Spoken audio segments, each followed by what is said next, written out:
Hello, and welcome to Jonathan Tobin Daily. I'm JNS Editor-in-Chief Jonathan Tobin.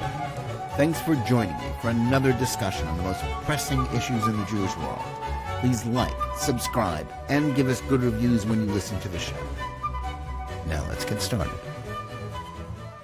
The unprecedented surge of anti-Semitism throughout the United States since the Hamas-led Palestinian terrorist attacks in southern Israel on October 7th, 2023, has created a new reality for American Jews, especially Jewish students on college campuses. But perhaps the most sinister aspect of what has unfolded in the last 19 months is not just the way elite universities were transformed into hostile environments for Jews.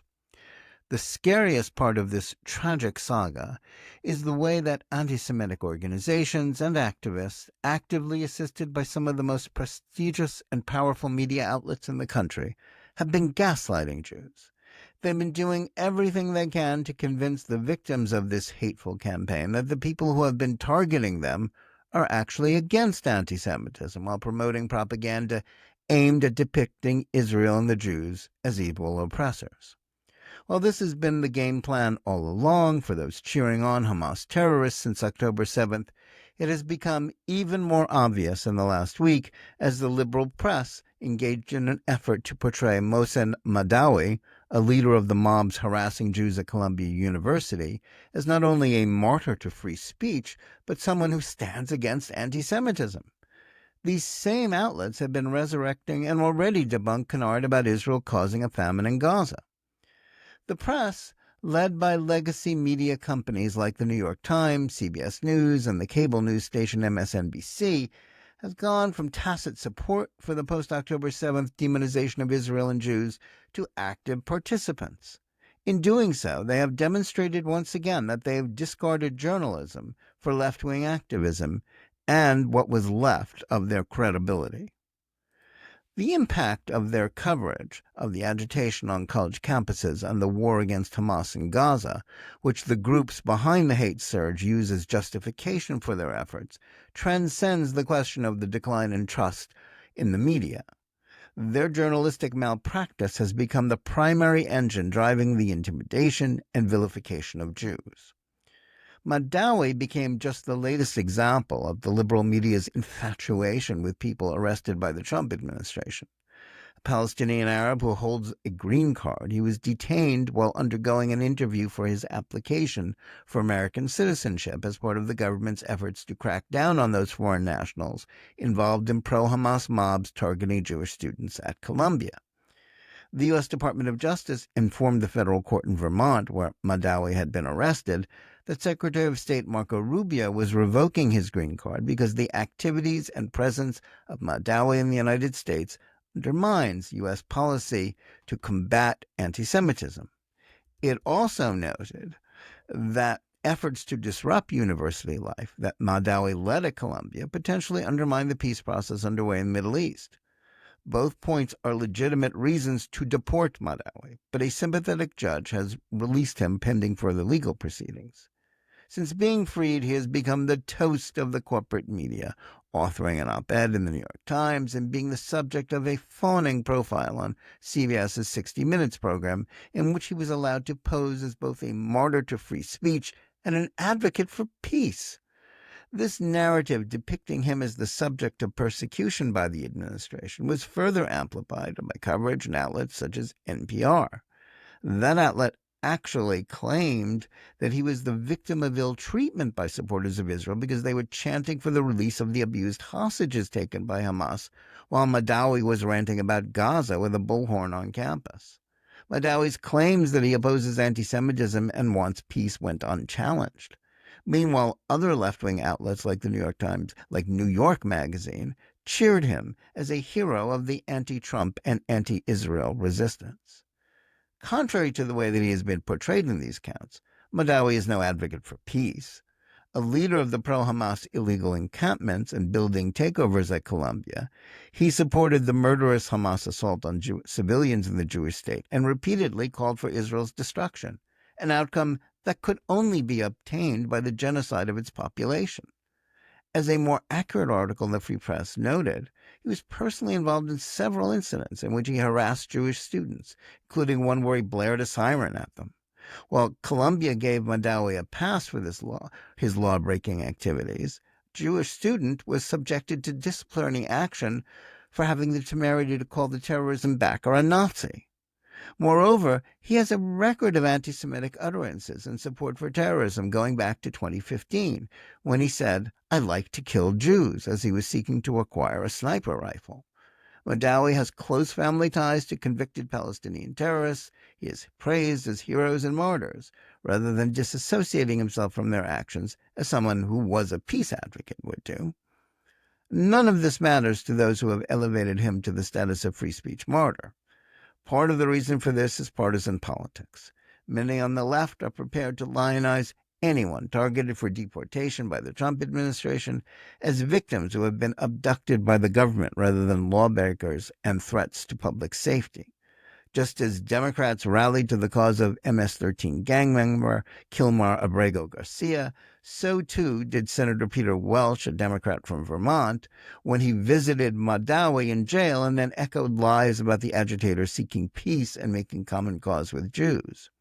Sadly, the same motivation is behind the decision of 500 Reform conservative and Reconstructionist rabbis to sign a letter opposing President Donald Trump's efforts to force institutions of higher learning to take action against anti-Semitism on their campuses, as well as to drop the woke leftist ideologies that are fueling the hate against Jews. What's happening here is not merely a wave of sympathy for those threatened by deportation by the administration. These attempts to treat terrorist supporters who have organized and taken part in thuggish efforts aimed at intimidating Jewish students and even faculty members as victims are linked to similarly dishonest media coverage of the post-October 7th war that Israel is waging to eradicate Hamas. Indeed, many in the mainstream liberal press have been acting as Hamas's stenographers since October 7th, accepting flagrantly false statistics about civilian casualties as truthful, downplaying or denying the Islamist group's genocidal goals, and falsely alleging that the Israel Defense Forces have been committing war crimes, when in fact they take greater care to avoid civilian losses than any other modern law army. Currently, the main anti-Israel media talking point is an effort to revive the myth that there is a famine going on in Gaza. The drumbeat of accusations lobbed at Israeli forces of deliberately starving Palestinians has been going on since the war began, even though the United Nations, which is profoundly hostile to the Jewish state, admitted it wasn't true.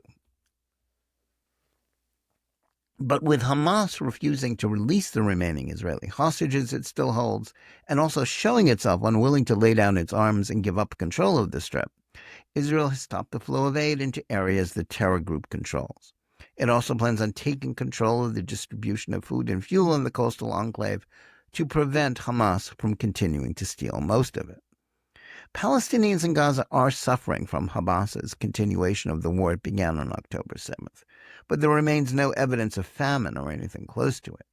Yet newspapers like The Times ignore these facts in order to keep pushing a narrative about Israelis oppressing Palestinians. The responsibility for this situation belongs to the terrorists, not the nation they attacked. Nevertheless, claims of a humanitarian catastrophe are largely part of an effort to allow the Islamist group to retain control, something that will ensure that the Jewish state will suffer more barbaric atrocities like those that began the struggle. The only way to alleviate the situation is not to lift the siege of Hamas, but to force its surrender. Meanwhile, the inflammatory coverage of Gaza is doing more than harming Israel's image, while largely giving the Palestinians a pass for their continued efforts to slaughter Jews. The myths about genocide or famine going on are also putting wind in the sails of Hamas's supporters in the United States and their campaign against Jews.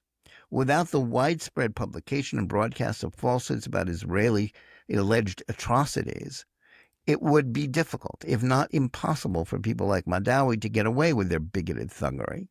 Nor would he be treated as a hero if not for the fact that liberal outlets give credence to the deceptive narrative about Israeli actions to ultimately exonerate those responsible for October 7th, as well as those, like Mahdawi and other Palestinians, who continue to applaud such barbaric crimes.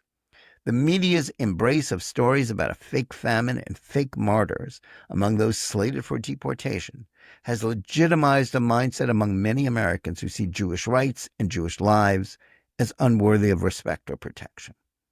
It's bad enough that Mahdawi is allowed to get away with misinformation about his criminal actions and toxic beliefs about Israel, and that news organizations absolve Hamas for the impact of the war it launched. However, it is the acceptance of the Hamas narrative about Gaza and schools like Columbia that have been key to the rise in Jew hatred. To so-called progressives, steeped in ideas like critical race theory, intersectionality, and settler colonialism, the delegitimization of American Jews is the inevitable corollary to their attacks on the Jewish state.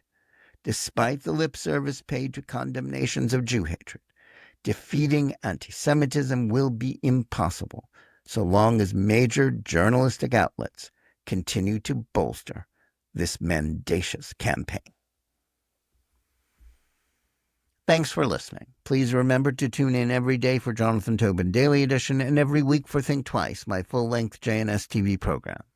Whether you're listening to us on any of the podcast platforms or on the JNS YouTube channel, please like and or subscribe to JNS, click on the bell for notifications, and give us good reviews. Please write to us at thinktwice@jns.org and let us know where you listen or watch the show and what you think about it. And remember, keep reading and thinking for yourself.